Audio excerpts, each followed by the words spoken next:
ადგილობრივი თვითმმართველობის არჩევნების დამთავრების შემდეგ ფონდი სოხუმი კვლავ აქტიურად აგრძელებს საქმიანობას ნედის პროექტის ფარგლებში, რომელიც პოლიტიკაში ქალთა გააქტიურებას, პარალელურად ახლად არჩეულ დეპუტატ ქალბატონებთან თანამშრომლობას და მათი სამომავლო გეგმების გაცნობას ისახავს მიზნად. აღნიშნული მიმართულებით უკვე მოეწყო შეხვედრები დასავლეთ საქართველოს რამდენიმე რეგიონში, სადაც ფონდის წარმომადგენლობა დეპუტატ ქალბატონებს საკუთარი საქმიანობის ძირითადი მიმართულებები გააცნეს და შესაბამისად განსაზღვრეს მომავალი ურთიერთთანამშრომლობის პერსპექტივები. უნდა აღინიშნოს, რომ ახლად არჩეული დეპუტატების მხრიდან თავიდანვე იგრძნობოდა თანამშრომლობის სურვილი. ისინი გახსნილად საუბრობდნენ თავიანთ პოლიტიკურ ხედვებზე და თანამშრომლობის სამომავლო გეგმებზე და ეს ჩვენი მხრიდან, რა თქმა უნდა, ძალიან მისასალმებელია. ჩვენ ვაფასებთ მათ ამ სურვილს და იმედი გვაქვს, რომ სამომავლო თანამშრომლობა ნამდვილად შედგება. არის ძალიან საინტერესო იდეები, ძალიან საინტერესო გეგმები და ამ გეგმების განხორციელება, რა თქმა უნდა, ერთობლივად მოხერხდება. ეს ბიუჯეტი იძლევა საშუალებას ზოგი სარეაბილიტაციო სამუშაოების, ახალი პროექტების განხორციელების და ამაში ადგილობრივი მოსახლეობა არის დასაქმებული. ამ არჩევნების მერე საზოგადოებასთან ურთიერთობა თუნდაც ის პასუხისმგებლობის უფრო ადვილი საქმიანობა მგონია, იმდენად რთულ საქმიანობად არ მიმაჩნია. ფონდის ინიციატივა მითანამშრომლო საკრებულოს ქალ დეპუტატებთან გაგრძელება ქობულეთში ჩატარებულ ტრენინგზე ჰპოვა, სადაც აჭარის, იმერეთის, გურიის, სამეგრელოს საკრებულოების დეპუტატი ქალები შეიკრიბნენ. ფონდის ხელმძღვანელობამ მათთან შეხვედრის დასაწყისში აღნიშნა, რომ ეს მომავალი თანამშრომლობის დასაწყისი იქნება, რომელიც კიდევ უფრო მასშტაბური, ნაყოფიერი იქნება ვიდრე წინათ. ტრენინგის პირველ ნახევარში მონაწილეები გაესწნენ გენდერული თანასწორობის თვალსაზრისით არსებულ სიტუაციურ ანალიზს და ერთად განსაზღვრეს პოლიტიკური პარტიების როლი ქვეყანაში გენდერული დისბალანსის შეცვლაში.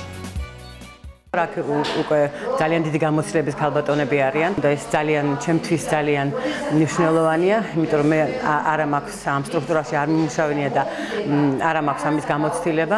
დარწმუნებული ვარ, რომ მომავალში გაგრძელდება ეს უფრო ხშირ ხასიათს მიიღებს. მე სურვილი მექნება, რომ არასამთავრობო ორგანიზაციებთან ხშირი კონტაქტი იყოს, თუნდაც ამ საკრებულოების და მათ გასვლა გამოსვლა მოხდეს და რაც შეიძლება მეტი ინფორმაცია ჰქონდეს ერთმანეთის შესახებ. ტრენინგის მონაწილეებს საშუალება ჰქონდათ გაცნობოდნენ ლიდერობის თეორიას.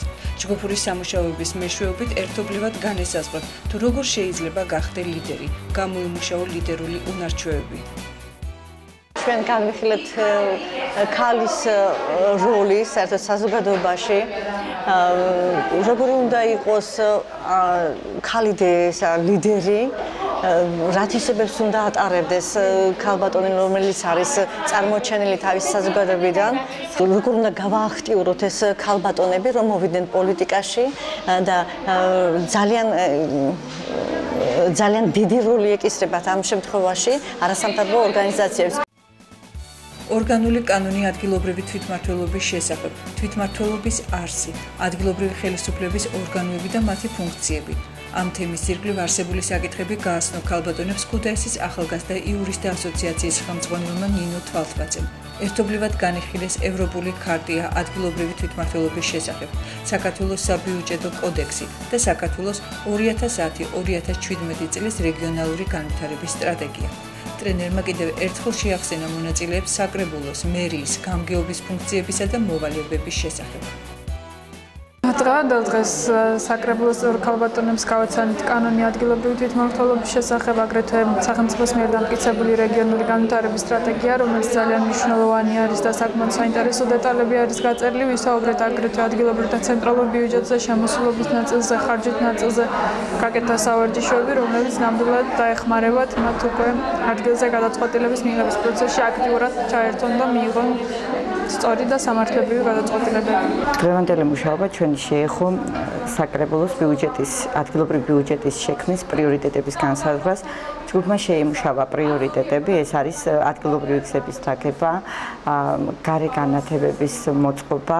იურისტის კონსულტაცია იყო ძალიან საინტერესო და პრაქტიკულად მუშაობისას გამოვიყენოთ ძალიან კარგად. პრიორიტეტი მაინც სოციალური პროგრამების დაფინანსებად მოვიაზრებდით, მაგრამ იმდენად დამასაბუთებელი იყო აი ამ ჩვენი ტრენერის აგიტაცია იმასთან დაკავშირებით, რომ აი ეს ჩვენ არ გვაძლევს პირიქით უნდა შევქმნათ ესეთი სიტუაცია რომ აი ეს ფონს გავაუმჯობესოთ და ჩვენ და მხოლოდ ერთჯერადი დაფინანსებით და ერთჯერადი დახმარებებით ამას ვერ გავაკეთებთ.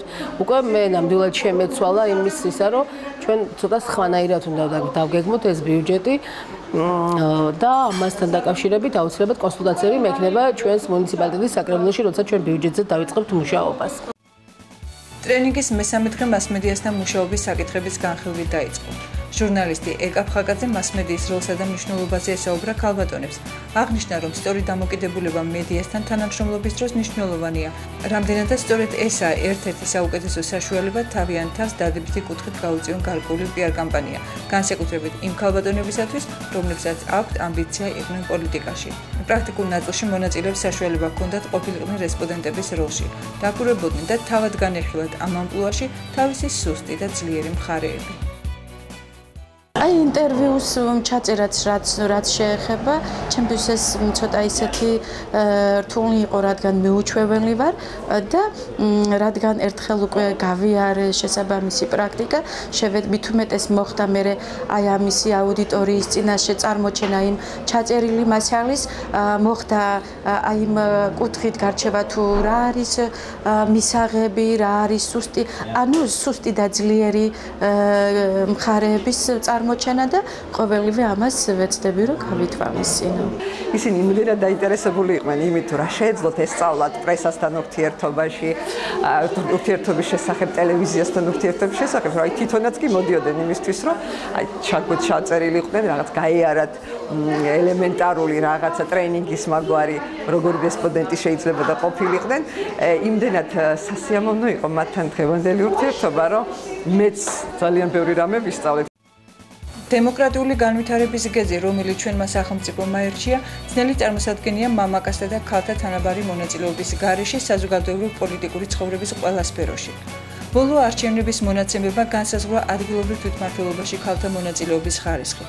საგულისხმოა, რომ ადგილობრივ თვითმმართველობაში არჩეულ ქალთა 57.4% დასავლეთ საქართველოს წარმოადგენს, სადაც ფონდის სოხუმი აგზელებს თავის აქტიურ მუშაობას ქალთა წინსვლისათვის, იმ იმედით, რომ აქტივობის პოზიტიური მაგალითები სხვა ლიდერ ქალებს მათ კვალზე წასვლის სურვილს გაუღვივებს.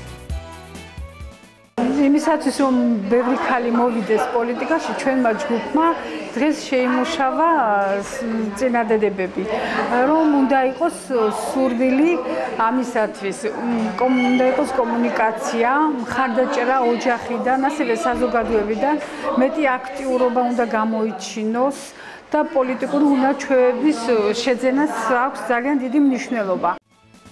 ტრენინგის დასასრულს მონაწილეებმა კიდევ ერთხელ აღნიშნეს, რომ მსგავსი ღონისძიებები ადგილობრივი ხელისუფლების, საზოგადოებისა და არასამთავრობოთა შორის თანამშრომლობის საუკეთესო საშუალებაა, რათა გაეცნონ პრობლემებს, ურთიერთთანამშრომლობის გზით გადაწყდეს ესა თუ ის საკითხი, გამოცდილება გაუზიარონ ერთმანეთს და შეძლების დაგვარად გააუმჯობესონ მოსახლეობის მდგომარეობა.